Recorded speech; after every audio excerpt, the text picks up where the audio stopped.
আমার নাম অর্পিতা। বয়স ২১ বছর। দেখতে বেশ সুন্দর এবং বয়সের তুলনায় একটু পরিণত মনে হয়। আমার মুখের গঠন আকর্ষণীয়, গায়ের রং উজ্জ্বল এবং শরীরের গঠন স্লিম নয়, বরং মাঝারি। আমরা গ্রামে থাকি, তাই অন্যান্য গ্রামের মেয়েদের মতো আমিও সাধারণত সালোয়ার কামিজ পরি। আমি শুধু দ্বাদশ শ্রেণী পর্যন্ত পড়াশোনা করেছি এবং তারপরে বাড়িতেই থাকি। বাইরে থেকে আমাকে খুবই সাধারণ এবং সরল মনে হতো। ভিতর থেকেও আমি অতটা চালাক বা চতুর ছিলাম না। তবে সত্যি বলতে সেদিনগুলোতে আমি নিজের সীমা অতিক্রম করেছিলাম। জীবন আমাকে এমন কিছু অভিজ্ঞতা দিয়েছিল যা ভাবনার বাইরে। আমি অনেক দিন আগে একটি অভিজ্ঞতার মুখোমুখি হয়েছিলাম যা আমার মনে এখনও গভীর ছাপ রেখে গেছে। ঈশান ভাইয়ার সঙ্গে আমার পরিচয় এমন এক সময় হয়েছিল যখন আমার জীবনে অনেক একাকিত্ব ছিল। ওর সঙ্গে সময় কাটানো আমার কাছে খুব ভালো লাগত। ঈশান ভাইজা সবসময় আমার প্রতি খুব যত্নশীল ছিল, আর তার উপস্থিতি আমার মনকে হালকা করে তুলত। প্রথম দিকে যখন ওর সাথে সময় কাটাতাম তখন শরীরে যেন একটু বাড়তি চাপ অনুভব করতাম। মনে হতো যেন একটু বিশ্রামের দরকার। কিন্তু ধীরে ধীরে সবকিছু স্বাভাবিক হয়ে আসতে লাগলো। সময়ের সঙ্গে সঙ্গে আমাদের মধ্যে এমন একটি রুটিন তৈরি হয়ে গেল যে সুযোগ পেলেই আমরা একসঙ্গে সময় কাটানোর জন্য উন্মুখ হয়ে থাকতাম। তবে বাড়িতে অন্য কেউ থাকলে আমাদের একটু ভয় লাগতো যদি কেউ দেখে ফেলে। কিন্তু কেউ আমাদের সম্পর্কে কিছু সন্দেহ করত না, কারণ ঈশান ভাইজা সবসময় আমাকে দিদি বলে ডাকত। আসলে আমি বয়সে তার থেকে ১-২ বছরের বড় ছিলাম। তাছাড়া তখন শীতকাল ছিল, তাই সবাই ঘরে নিজেদের কাজে ব্যস্ত থাকত। আর ঈশান আমার মামাতো ভাই। রাতে সবাই নিজ নিজ ঘরে ঘুমাতে চলে গিয়েছিল। আমি এবং ঈশান ভাই আলাদা ঘরে ঘুমাতাম। একদিন রাতে দরজা বন্ধ করে ঘুমানোর পর হঠাৎ একটি ঘটনা ঘটে যা আমার জীবনে ভিন্ন একটি অভিজ্ঞতা এনে দিয়েছিল। তখন আমাদের বাড়ির এক সদস্য, আমার মাম, অনেক বেশি অসুস্থ হয়ে পড়েছিলেন। সেই কারণে আম্মু এবং আমি তাকে দেখতে তাদের বাড়িতে যাই। আমাদের নিয়ে আসার জন্য ঈশান ভাই গাড়ি নিয়ে এসেছিল। প্রথমেই সে এসে আম্মুর পা ছুঁয়ে সালাম করল। তারপর আমাকে দেখে অবাক হয়ে বলল, আপনি তো অনেক বড় হয়ে গেছেন। গাড়িতে করে আমরা বাসায় ফিরছিলাম। তখন সন্ধ্যা ৭টা বাজে। আমরা দেরি করেই রওনা দিয়েছিলাম, তাই সময় লেগেছিল। বাড়ি পৌঁছে দেখি মামা রান্না করছেন আর মাম বিছানায় শুয়ে আছেন। আম্মু রান্নাঘরে ঢুকে মামাকে বকতে লাগলেন, যখন এত সমস্যা ছিল তখন আমাকে আগেই জানালে ভালো হতো। এত কষ্ট করার কি দরকার ছিল? আম্মু রান্না করতে লাগলেন আর আমি মামিকে দেখে তার পাশে বসে পড়লাম। মামও আমাকে দেখে বেশ খুশি হলেন, কিন্তু তার শারীরিক অবস্থা খুবই খারাপ ছিল। কিছুক্ষণ পর আম্মু মামিকে খাবার দিলেন এবং নিজ হাতে তাকে খাইয়ে দিলেন। ততক্ষণে ঈশান ভাই আমাকে ডাকলেন। আমি তার দিকে তাকিয়ে জানতে চাইলাম কি হয়েছে। ঈশান ভাই আমাকে তার কথাগুলো শোনানোর জন্য অপেক্ষা করছিলেন, যা পরবর্তীতে আমাকে একটি নতুন অভিজ্ঞতার মুখোমুখি করেছিল। রাতে খাওয়ার জন্য যখন আমি ঘরে ঢুকি তখন ঈশান ভাই খাবার খাচ্ছিলেন। আমাকে দেখেই সে বলল, দিদি চলে আসুন, খাবার খান। আমি বললাম, না ভাইজা, আপনি আগে খান, আমি পরে খাবো। কিন্তু সে আমাকে জোর করেই বসালেন। আমিও খুব ক্ষুধার্ত ছিলাম, তাই বেশি আপত্তি করলাম না। আমরা মজা করে একসঙ্গে খাবার খেয়ে নিলাম, কারণ আমরা আসার সময় চিকেন নিয়ে এসেছিলাম। খাওয়া শেষ হওয়ার পর আমি আম্মুর ঘরে ঘুমাতে যাওয়ার জন্য রওনা দিলাম। তখন ঈশান ভাই বলল, দিদি যদি কিছু মনে না করেন তবে এখানে আমার ঘরেই ঘুমান না। আমি একটু অবাক হয়ে বললাম, না ভাইয়া, আমি আম্মুর কাছেই ঘুমাবো। কিন্তু সে বারবার অনুরোধ করতে থাকলো। শেষে আমি বললাম, ঠিক আছে, এখানে থাকবো, কিন্তু আগে আম্মুকে জানিয়ে আসি। ঈশান ভাই আম্মুকে গিয়ে জানালেন যে আমি তার ঘরে থাকছি। এদিকে আমি আমার সালোয়ার কামিজ বদলে ঈশান ভাইয়ের দেওয়া লোয়ার আর টি শার্ট পরে নিলাম, কারণ আমার পোশাকটা একটু বেশি টাইট ছিল। আমাকে সেই পোশাকে দেখে ঈশান ভাই হেসে বললেন, দিদি আপনাকে এই পোশাকেও অসাধারণ লাগছে। তুমি এত সুন্দর কেন? আমি তাকে কিছু বললাম না, শুধু হেসে কথা ঘুরিয়ে দিলাম। এরপর আমি গায়ে চাদর দিয়ে বিছানায় বসে পড়লাম আর ঈশান ভাই নিজের চারপাইতে শোয়ার ব্যবস্থা করতে লাগলেন। তখন আমি বললাম, ভাইজান বিছানাতেই ঘুমিয়ে পড়ুন, এখানে অনেক জায়গা রয়েছে। খাওয়া দাওয়ার পর ঈশান ভাইও চাদরের মধ্যে এসে বসে পড়লেন। ঈশান ভাই ছিলেন খুবই হাসি খুশি এবং মজার মানুষ। তিনি মজার মজার কথা বলে আমাকে অনেকক্ষণ হাসালেন। কথা বলতে বলতে কখন যে রাত 11টা বেজে গেল এবং কখন যে আমি ঘুমিয়ে পড়লাম বুঝতেই পারিনি। সকালে ঘুম ভেঙে দেখি ঈশান ভাই আমার চুল নিয়ে খেলা করছেন। আমাকে দেখে তিনি হাসি মুখে বললেন, গুড মর্নিং দিদি। ঘুম কেমন হলো? আমি হাসতে হাসতে বললাম, খুব ভালো হয়েছে ভাইজা। তারপর আমরা দুজন চাদরের মধ্যে বসে চা খেতে শুরু করলাম। সেই সময় আম্মু আমাদের জন্য গরম গরম চা নিয়ে এসেছিলেন। সকালটা খুবই ঠান্ডা ছিল, তাই চাদরের মধ্যেই চা খাওয়া হলো। ঈশান ভাই তখন বারবার আমার দিকে তাকাচ্ছিলেন। আমি হাসি মুখে জিজ্ঞেস করলাম, কি ভাইজা, এমন করে তাকিয়ে আছেন কেন? তিনি মজা করে বললেন, আপনার চোখ দুটো খুব বড় এবং সুন্দর। সত্যি বলতে দিদি, আপনার চোখের দিকে তাকালে মন ভালো হয়ে যায়। আমি মজা করে তাকে জিজ্ঞেস করলাম, সকালে আমি যখন ঘুমিয়েছিলাম তখন তুমি কি করছিলে? তিনি একটু হেসে বললেন, কিছু না দিদি, আপনার চুল ঠিক করছিলাম। ঈশান ভাই দেখতে বেশ সুদর্শন ছিলেন। তার মুখে তখনও দাড়ি-গোঁফ আসেনি। তার ত্বক খুবই পরিষ্কার ছিল এবং আমার চেয়ে সামান্য কম লম্বা ছিলেন। তার এমন কিছু আচরণ মাঝে মাঝে আমাকে একটু অবাক করত। সকালটা বেশ ব্যস্ততার মধ্যে শুরু হয়েছিল। আম্মু ঘরের কাজকর্ম নিয়ে ব্যস্ত ছিলেন আর মামা কাজের জন্য তৈরি হচ্ছিলেন। আমি আম্মুর কাজে সাহায্য করতে লাগলাম। এর মধ্যেই মামা খাবারের প্যাকেট নিয়ে কাজে বেরিয়ে গেলেন। আমার সকালে স্নান করার অভ্যাস অনেক দিনের, তাই প্রতিদিনের মতো আমি স্নান করতে বাথরুমের দিকে যাচ্ছিলাম। কিন্তু আমি জানতাম না যে ঈশান ভাইও এই সময় স্নান করেন। বাথরুমের দরজা খোলার সঙ্গে সঙ্গে আমি লজ্জায় লাল হয়ে গেলাম এবং দ্রুত নিজের ঘরে ফিরে এলাম। ঈশান ভাই তখন স্নানে ব্যস্ত ছিলেন। তার মুখে সাবান ছিল এবং তিনি আমাকে দেখতেও পাননি। কিন্তু আমি এতটাই লজ্জা পেয়ে গিয়েছিলাম যে সেই দৃশ্য বারবার আমার মনে ভেসে উঠছিল। আমি ঘরে বসে নিজের মতো করে কিছু একটা ভাবছিলাম আর একা একাই হাসছিলাম।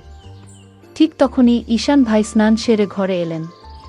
আমাকে একা একা হাসতে দেখে তিনি মজা করে বললেন, কি হলো দিদি, আজ তো বেশ খুশি লাগছে।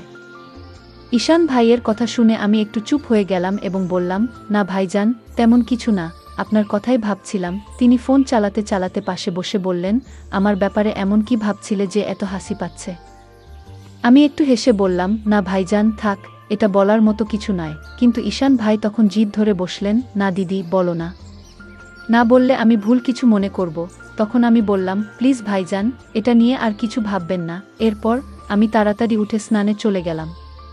স্নান শেষে আমি নিচে হাফ প্যান্ট আর টপ পরে ফিরলাম। তখনও ঈশান ভাই সেখানেই বসেছিলেন। স্নানের সময় আমি চুলও ধুয়েছিলাম, তাই ঘরে ফিরে চুল শুকোচ্ছিলাম।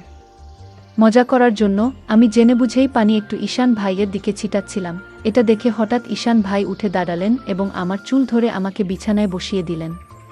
তার আচরণে আমি রাগ করে উঠে বললাম, এটা কি হচ্ছে ঈশান? রাগের বশে আমি তার হাতে একটি মৃদু আঘাত করলাম।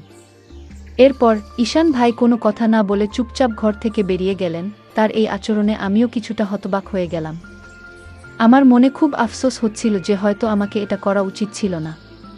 কিন্তু আমি জানতাম ঈশান ভাই যা করতে যাচ্ছিলেন, তাতে যদি আমি তাকে থামাতে কোনো পদক্ষেপ না নিতাম, তবে হয়তো তিনি থামতেন না। এরপর আমি তাড়াতাড়ি নিজের চুল ঠিক করলাম এবং গোসল করে আম্মুর কাছে চলে গেলাম।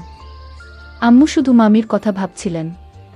তিনি ওনার জন্য ওষুধ দেখিয়ে দিয়েছিলেন, গোসল করিয়ে দিয়েছিলেন এবং খাবারও প্রস্তুত করে রেখেছিলেন। তখন আম্মু বললেন, তাড়াতাড়ি ঈশানকে ডেকে আনো। সে গরম গরম খাবার খেয়ে নিক, পরে খাবার ঠান্ডা হয়ে যাবে। আমিও জানতাম যে ঈশান ভাই আমার উপর রেগে আছেন।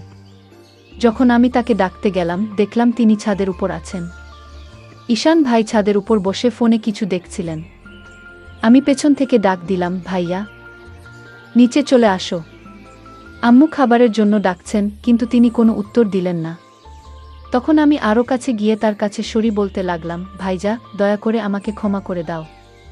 রাগের মাথায় এমনটা করে ফেলেছি। তবু তিনি চুপ করে থাকলেন এবং আমাকে উপেক্ষা করতে লাগলেন। আমি আরও কাছে গিয়ে তার হাত ধরে বললাম, ভাইজা, ভুলটা শুধু আমার নয়, তোমারও। তুমি আমার চুল এত জোরে টেনে ধরেছিলে, তাই আমার রাগ উঠে গিয়েছিল। এতে এত রেগে থাকার কি হলো? প্লিজ রাগ ভেঙে ফেলো। এটা শুনে ঈশান ভাই রাগ করে তার হাত সরিয়ে উঠে দাঁড়ালেন। আমার চোখে পানি এসে গেল। আমি প্রায় কান্নার স্বরে বললাম, ভাইজা, প্লিজ এতটাও রাগ করো না। যদি সেই চড়ের কথাই হয় তাহলে একটা নয়, আমাকে দুটো চড় মেরে দাও। কিন্তু এমন চুপচাপ থেকো না। আমার চোখে পানি দেখে তিনি ধীরে ধীরে বললেন, আচ্ছা ঠিক আছে, কেঁদো না। তুমি কাঁদলে মোটেও ভালো লাগবে না। কিন্তু তোমার হাত তোলাটা ঠিক হয়নি। ঠিক আছে, এবার চলো খাবার খাই। আমি আবার বললাম, তুমি আগে বলো যে তুমি আমাকে মাফ করে দিয়েছ। ভাইজা হেসে বললেন, এই যে, এবার থামো। খুব বেশি মাফ চেয়ে ফেলেছ। এটা এত বড় ব্যাপারও নয়। চলো তাড়াতাড়ি নিচে যাই। আমরা দুজন নেমে আসার পর যখন আমরা নিচে গেলাম, আম্মু এবং মাম ইতিমধ্যেই খেয়ে নিয়েছেন। আম্মু তখন রান্নাঘরে কাজ গুছিয়ে নিচ্ছিলেন। আমি আর ঈশান ভাই একসঙ্গে বসে খাবার খেয়ে নিলাম। খাওয়ার পর আমি কিছুক্ষণ মামির পাশে বসে তার সাথে কথা বলতে শুরু করলাম এবং তার শরীরের খোঁজখবর নিতে লাগলাম।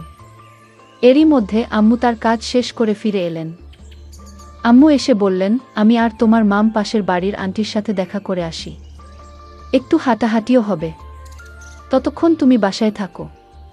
ঈশানকেও বলে দিয়েছি যেন কোথাও না যায়, আমরা অল্প সময়ে ফিরে আসব। এরপর আম্মু মামিকে নিয়ে বেরিয়ে গেলেন আর আমি মামার ঘর গুছাতে শুরু করলাম। তখন ঈশান ভাইও সেখানে এসে মজা করতে লাগলেন। আমি তাকে বললাম, ভাইজা প্লিজ একটা জিনিস এনে দাও। ঈশান ভাই বললেন, বলো দিদি, কি আনবো? তোমার কি ভালো লাগে? তখন আমি বললাম, আমার জন্য একটু চকলেট এনে দাও, চকলেট আমার খুব পছন্দ। ঈশান ভাই মুচকি হেসে বললেন, ঠিক আছে, তুমি ঘর পরিষ্কার করো, আমি চকলেট নিয়ে আসি। ঈশান ভাই চকলেট আনতে বেরিয়ে গেলেন আর আমি আবার ঘর পরিষ্কার করতে শুরু করলাম। ঘর গুছানোর সময় আমি যখন মামির আলমারি খুললাম, তখন দেখলাম সেখানে মামির মেকআপের অনেক জিনিস রাখা আছে। সাজগোজ করার প্রতি আমার ভীষণ আগ্রহ থাকায় সেগুলো দেখেই আমার মন নেচে উঠল। সময় কাটানোর জন্য আমি মামির সাজগোজের জিনিসপত্র নিয়ে তৈরি হতে শুরু করলাম। একটু একটু মেকআপ করলাম, তারপর মামির ঝুমকা আর গয়না পরে নিলাম। আলমারির উপর দিকে ঝুলিয়ে রাখা মামির শাড়িগুলোর মধ্যে একটি লাল শাড়ি বের করলাম এবং তা পরতে শুরু করলাম। যখন ঈশান ভাই চকলেট নিয়ে ফিরে এলেন, আমি তখন পুরোপুরি সেজেগুজে একেবারে নতুন বউয়ের মতো তৈরি। চুল খুলে নিয়েছি, লিপস্টিক লাগিয়েছি আর হাতে চুড়িও পরেছি। ঈশান ভাই যখন ঘরে ঢুকলেন, আমাকে এমন সাজে দেখে একদম হতভম্ব হয়ে গেলেন।